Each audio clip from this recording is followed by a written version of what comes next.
All right, let's talk about something fascinating. Have you ever wondered what really happens to your data after you hit delete? Or how in the world investigators can solve crimes that happen, completely online?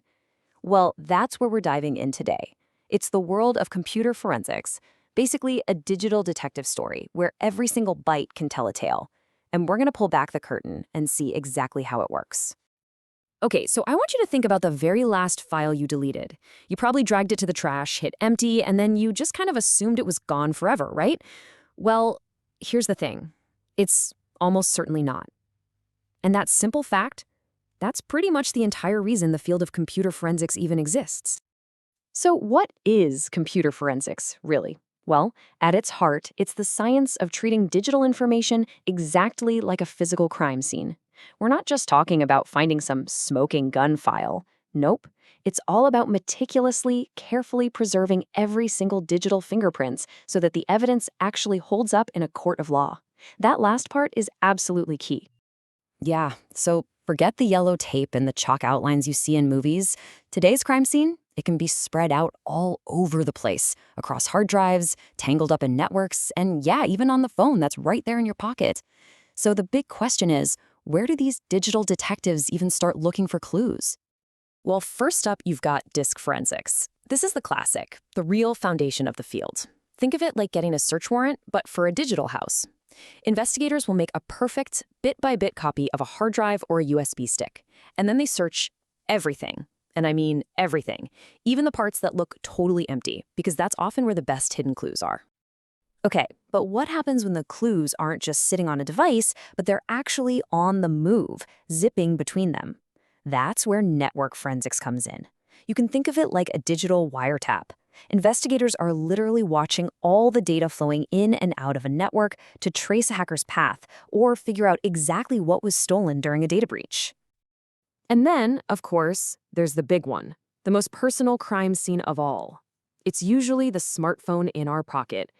Mobile forensic is all about diving deep into these little digital diaries of ours. We're talking pulling out call logs, GPS data, text messages, everything you need to build a second-by-second timeline of a person's movements and exactly who they were talking to.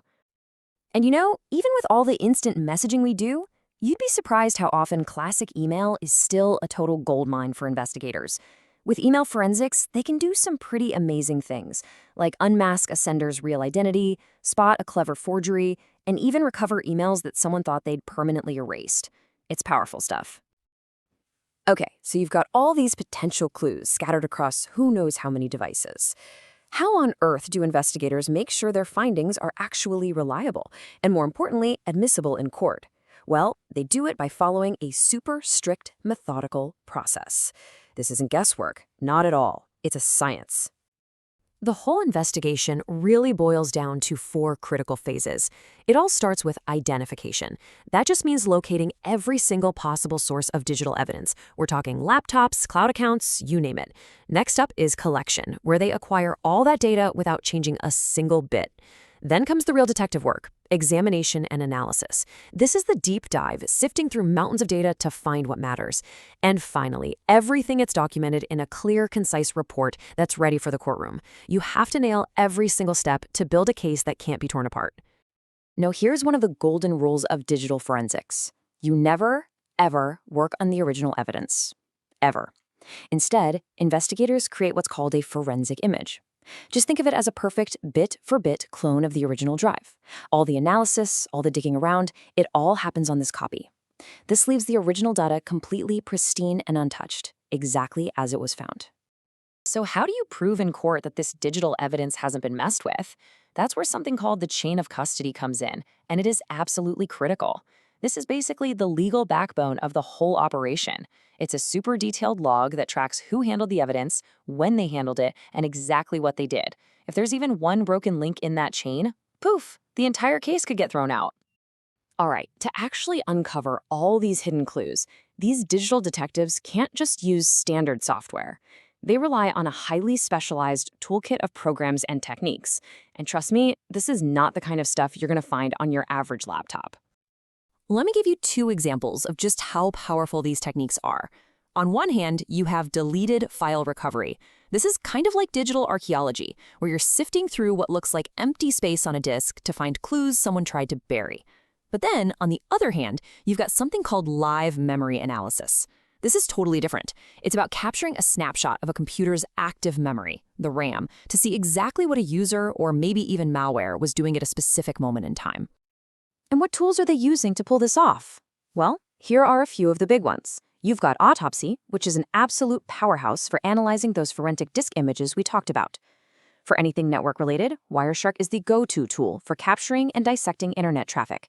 And for that live memory analysis, a tool called Volatility is the key to unlocking all the secrets hidden in a computer's RAM. Okay, so we've seen what this is and kind of how it works. But let's get to the big question. Why does any of this matter so much today?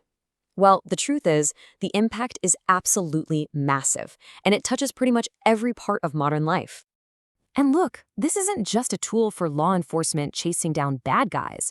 I mean, yes, forensics is absolutely essential for solving criminal cases, but it's just as critical in the corporate world for investigating things like data breaches or when an employee steals company secrets. And it even plays a huge role in civil lawsuits, helping to settle everything from contract disputes to HR issues. So really, the takeaway here is pretty clear. In a world that runs on data, computer forensics has become this indispensable pillar of both justice and security. We're talking about everything from catching cyberbullies to stopping terrorist plots, from protecting a company's most valuable secrets to safeguarding national security. At the end of the day, this field is what helps ensure that even in the digital world, the truth can still be found. But all of this leaves us with a really big, kind of complicated question for our time, doesn't it? Every click we make, every time we swipe, we're leaving these digital fingerprints behind. So as more and more of our lives get translated into data, what does that really mean for our idea of privacy? That's the complex puzzle right at the heart of our digital age. Definitely something to think about.